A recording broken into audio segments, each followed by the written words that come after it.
женишься? А покойница кем приходилось? Кузина. Троюродная.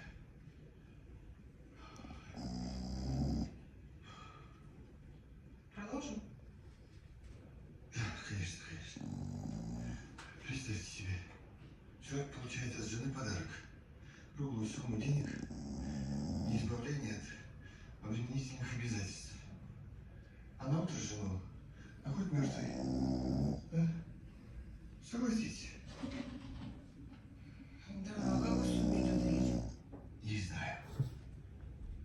Марфа Петровна изволила украсть. Мужчины. Сейчас. Сейчас Инстаграм откроешь обратно, да? Да? Довольно туманно.